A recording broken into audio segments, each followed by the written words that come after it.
Equality এইভাবে define করা আছে, fx is 2x plus 3 when x less than equal to 1। এক্সের ভ্যালু যদি 1 থেকে কম হয় ফাংশন এইভাবে অ্যাক্ট করবে 2x প্লাস 3। 1 থেকে যদি বেশি হয় তাহলে function is behaves in this way, x square plus bx, and this function is differentiable everywhere. That is function প্রত্যেকটি পয়েন্টে differentiable. We have to calculate f'2, that is derivative of this function at the point x equal to 2।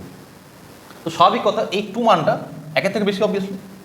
তো 1 থেকে বেশি হলে ফাংশনকে দেখতে কেমন, x square plus bx। তো first of all we have to calculate the value of a and b, তবেই গিয়ে আমরা ফাংশনটাকে আইডেন্টিফাই করতে পারবো। তারপর আমরা সিম্পলি তাকে ডেরিভেটিভ করে ওই 2 পয়েন্টে তার ভ্যালু বের করতে পারি। তো আমাদের প্রথম কাজই হচ্ছে এই ফাংশনের a আর b এর ভ্যালু বের করা। তো যেহেতু ফাংশনটা continuous everywhere, this function obviously continuous at x equal two 1।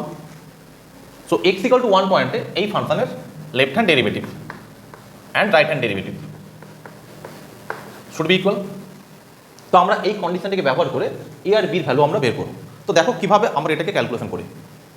Now what is the left hand derivative?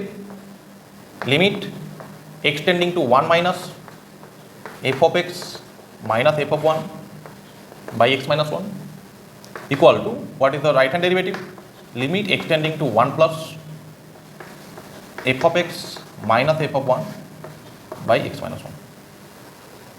Now first of all we have to replace the value of this function fx and f of 1 when x tending to 1 minus, that is x approaching towards 1 from the left hand side. তার মানে এখানে x এর value 1 এর থেকে কম। তো x এর value যদি 1 এর থেকে কম হয় তাহলে ফাংশনকে দেখতে কেমন, 2x প্লাস 3। তাহলে এখানে fx এর জায়গায় কত বসবে, 2x plus 3 minus f of 1। 1 পয়েন্টে ফাংশনকে দেখতে কেমন, 1 পয়েন্টে ফাংশনকে দেখতে এটাই 2x প্লাস 3। তো যখন x ইকুয়াল টু 1 হবে, দিস ওয়ান 2 প্লাস 3, নিচে কত, x minus 1, limit x tending to 1 minus. Now in that case x is approaching 1 from right side, তার মানে x এর ভ্যালু 1 এর থেকে বেশি আছে। x যদি 1 এর থেকে বেশি হয় তাহলে ফাংশনকে দেখতে কেমন, x স্কোয়ার প্লাস bx। তাহলে এখানে তোমাদের বসবে ax square plus bx minus f of 1 পয়েন্টে ফাংশনে looking this one 2 plus 3 by x minus 1। তো আমাদের এই জিনিসটা ক্যালকুলেশন করতে হবে। তো লেফট হ্যান্ড সাইডে ক্যালকুলেশন করলে কি আসবে, limit x tending to 1 minus this one 2x, 3 and minus 3 will cancel, minus 2 by x minus 1 equal to, এখানে ক্যালকুলেশন করলে আমাদের কি আসবে, ax square plus bx minus 5 by x minus 1।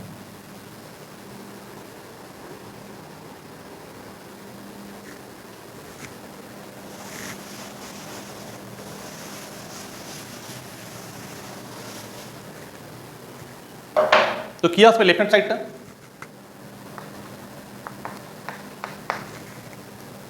you can take x as common, x minus 1 by x minus 1, but এই সাইডে তুমি কিন্তু কোনো ক্যালকুলেশন করতে পারছো না, এই সাইডে কিন্তু এমনই পড়ে থাকবে।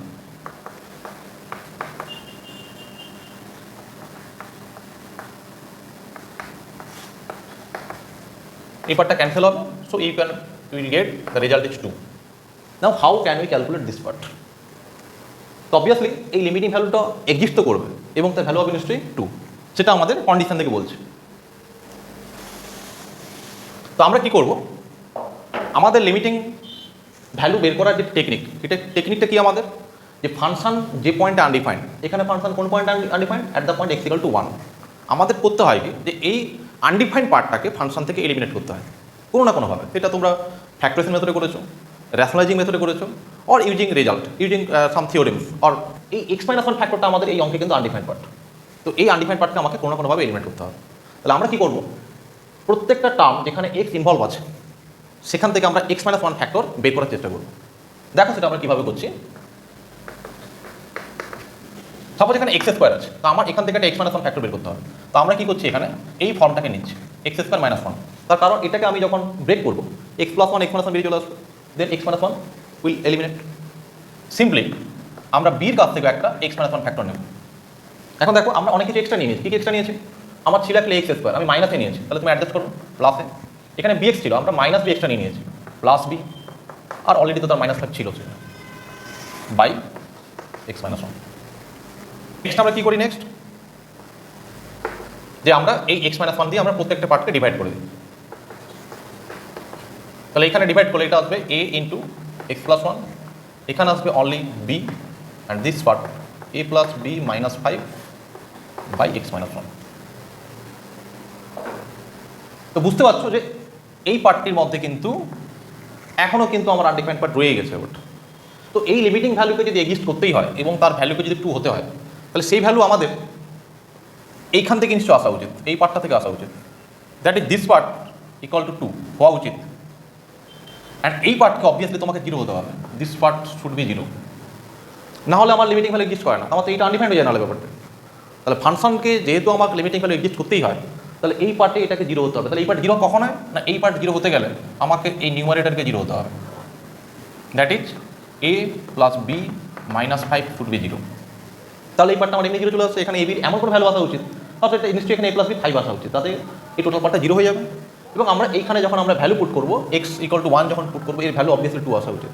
দ্যাট ইজ 2 ইকুয়াল টু কী দাঁড়াবে, 2 equal to a into 1 plus 1 plus b, that is 2a plus b equal to 2। তো এই যে দুটো কন্ডিশন, এদেরকে সলভ করে আমরা এ আর বিকে ইজিলি ক্যালকুলেট করতে পারি। এদের যদি ক্যালকুলেশন করো তুমি কী পাবে, তাহলে প্রত্যেকে বুঝতে পারলে যে কীভাবে আমরা লিমিটিং ভ্যালুকে ইউজ করে আমরা এ বি দুটি আননোনের ভ্যালু আমরা বের করতে পারলাম। তাহলে যখনই আমাদের এ বি আমার কাছে ক্লিয়ার হলো, তাহলে আমার কাছে যে ফাংশনটি ছিল সেই ফাংশনটি আমার কাছে ক্লিয়ার হলো।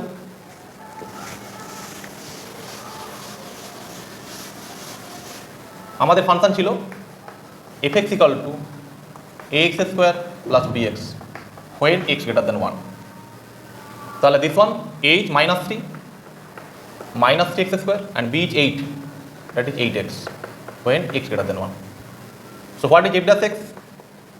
F dash x equal to 3 to the minus 6x plus 8. Therefore আমাদের চেয়েছিল 2 পয়েন্টে ফাংশনের ডেরিভেটিভ, -12 plus 8 equal to -4.